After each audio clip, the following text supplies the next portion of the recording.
తాడేపల్లి వైఎస్ఆర్సీపీ కేంద్ర కార్యాలయంలో ఎమ్మెల్సీ భరత్ మీడియాతో మాట్లాడుతున్నారు. లైవ్ లో చూద్దాం. కోట్లకు ఈ ప్రాజెక్టును ఈ రివిజన్ పెంచి కూడా ఇవ్వడం ఏ రకంగా కరెక్ట్ అనేటటువంటి విషయం ఒకసారి మనం గుర్తు చేసుకోవాలి. టెండర్ పీరియడ్ కూడా అప్పుడున్న పరిస్థితుల్లో 10 నెలలలో అంటే జనవరి 3వ తారీఖున టెండర్ ఫ్లోట్ చేసి ఏప్రిల్ 30 అక్టోబర్ 3, 2016 కంతా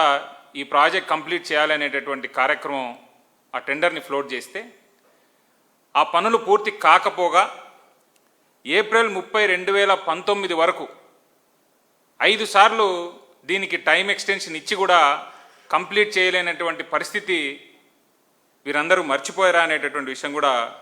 నేను గుర్తు చేస్తూ ఉన్నాను. ఇంకొక ఇంట్రెస్టింగ్ ఫ్యాక్ట్ ఏంటంటే ఇంకొక 144.7 కోట్లు కాలువ గట్టులు తర్వాత కాంక్రీట్ కన్స్ట్రక్షన్ అని చెప్పి కూడా ఈ ప్రాజెక్ట్కి యాడ్ చేస్తూ టోటల్ కాస్ట్ 574.96 కోట్లకు ఈ ప్రాజెక్ట్ని తీసుకొని వచ్చి అప్పుడు కూడా కంప్లీట్ చేయలేము అని చెప్పి మరి అప్పుడు ముఖ్యమంత్రిగా ఉండేటటువంటి నారా చంద్రబాబు నాయుడు గారు వీకోటాలో ఎలక్షన్స్ వస్తున్నాయి అనేటటువంటి తరుణంలో ఇవి కంప్లీట్ కాలేదు అనేటటువంటి తరుణంలో వీకోటాలో నార్నపల్లి అనేటటువంటి ఒక గ్రామానికి ఆయన వచ్చి సేమ్ ఇదే రకమైనటువంటి జలహారతి అనేటటువంటి ప్రోగ్రాం ఒకటి చేపట్టి అక్కడ ఉండేటటువంటి నీళ్లను తడిపి మరి కుప్పానికి నీళ్ళు ఇచ్చేసినాము, జాతికి అంకితం చేసినాము అనేటటువంటి విషయం మీరు మర్చిపోయారా అని నేను అడుగుతా ఉన్నాను. 2019లో జగన్మోహన్ రెడ్డి గారు ముఖ్యమంత్రి అయిన తర్వాత 85 కోట్ల వర్కులు ఇంకా పెండింగ్ ఉంటూ దాంట్లో క్రీమ్ ఏదైతే ఉందో అంటే కాలువ గట్లు చేసేటటువంటి పనులు, లైనింగ్ పనులు, ఇట్లాంటి పనులన్నీ కూడా అప్పుడు ఉండేటటువంటి కాంట్రాక్టర్ ఎవరైతే సీఎం రమేష్ గారు ఉన్నారో ఏదైతే డబ్బులు బాగా వస్తాయో అనేటటువంటి పనులు ఉన్నాయో అవన్నీ కంప్లీట్ చేసేసి 103 స్ట్రక్చర్లు ఏవైతే క్రిటికల్ కాంపోనెంట్స్ ఉన్నాయో వాటన్నిటిని కూడా వదిలేసి లీగల్ ఇష్యూస్ ఏవైతే ఉన్నాయో వాటన్నిటిని కూడా క్లియర్ చేయకుండా వాటన్నిటిని వదిలేసి రైల్వే అండర్ క్రాసింగ్ కింద ఒక పెద్ద టన్నల్ ఏదైతే కట్టాలో చాలా కష్టమైన పని అండ్ రైల్వే వాళ్ళతో మరి క్లియరెన్స్లు తీసుకోవడం ఎంత ఇబ్బందికరమైనటువంటి విషయం అనేది కూడా మనందరికీ తెలిసిందే. అలాంటి పనులన్నీ కూడా వదిలేసి కేవలం ప్రజల్ని మభ్యపెట్టాలనేటటువంటి ఒకే ఒక ఆలోచనతో వీకోట వరకు వచ్చిన నీళ్లను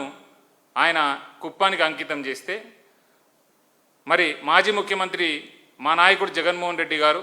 2019లో ఆయన ముఖ్యమంత్రి అయిన తర్వాత ఈ ప్రాజెక్టు ఎక్కడి వరకు వచ్చింది అని ఆయన అంతా తీసి 2019లో 85 కోట్ల వర్కులు ఇంకా పెండింగ్ ఉన్నాయని తెలుసుకొని 2019 నుంచి 2021 వరకు కరోనా ఉన్న సమయం విడిచిన తర్వాత 2022లో ఎప్పుడైతే కుప్పం పర్యటనకు జగన్మోహన్ రెడ్డి గారు వచ్చారో ఆ కుప్పం పర్యటనలో నేను కుప్పానికి నీళ్ళు ఇచ్చిన తర్వాతనే ఓటు అడుగుతాను అని చెప్పి మరి 2024 ఫిబ్రవరి 26వ తారీఖున జగన్మోహన్ రెడ్డి గారు ఇప్పుడు నేను చెప్పినటువంటి ఈ అన్ని ఇబ్బందుల్ని కూడా ఆయన ఛేదించి ఎవరైతే అంతకుముందు ఉండేటటువంటి కాంట్రాక్టర్ ఉన్నారో సీఎం రమేష్ గారు ఆర్కే అనేటటువంటి ఒక కాంట్రాక్ట్ సంస్థ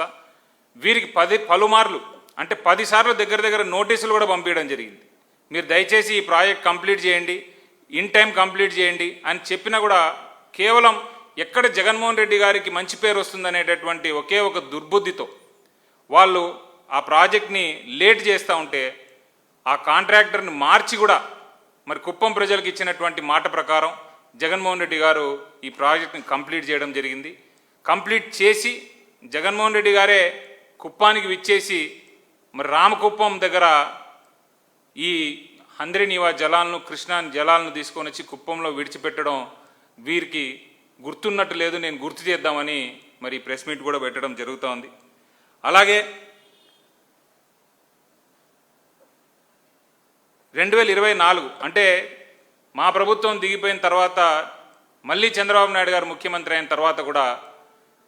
ఇదే హంద్రీనీవా జలాలకు ఆల్రెడీ కంప్లీట్ అయిపోయిన ప్రాజెక్టుకు మరొక 161 కోట్లతో లైనింగ్ వర్కులు అని చెప్పి సేమ్ ఇదే సీఎం రమేష్ గారికి మళ్ళీ కాంట్రాక్ట్లు అప్పచెప్పి ఇంతవరకు చేసినటువంటి మరి ఈ మోసం కానీ ఈ దోపిడీ కానీ సరిపోదన్నట్టు ఇంకా ఈ హెచ్ఎన్ఎస్ఎస్ కాలువ ద్వారా ఇంకా డబ్బులు మరి దండుకోవాలనేటటువంటి పరిస్థితుల్లో ఈ 161 crores కూడా ఆయనకు అలాట్ చేస్తూ ఈ లైనింగ్ వర్కులు ఏవైతే చేస్తున్నారో ఎటువంటి నాసిరకం పనులు అక్కడ జరుగుతూ ఉన్నాయనేది అక్కడ లోకల్గా ఉండేటటువంటి వారికి మాత్రమే తెలుస్తూ ఉంది. ఎందుకంటే ఎక్కడ చూసినా ఈ 1:2 రేషియోలో ఉన్నటువంటి స్లోపులు మెయింటైన్ చేయడం లేదు. వర్క్ తొందరగా కంప్లీట్ చేయాలని ఎట్లా పడితే అట్లా లైనింగ్ పనులు కంప్లీట్ చేసి మరి ఈరోజు నీళ్ళు ఇవ్వడం జరుగుతూ ఉంది. మళ్ళీ చెప్తా ఉన్నాం, నీళ్లు కుప్పానికి రావడం మా అందరికి కూడా సంతోషకరమైనటువంటి విషయం. మేమందరం కూడా కుప్పం వాసులుగా, కుప్పం రైతులుగా మేము చాలా సంతోషిస్తూ ఉన్నాం. కానీ చరిత్రలో కుప్పానికి నీళ్లు తీసుకొని వచ్చింది ఎవరు అనేటటువంటి విషయం మాత్రం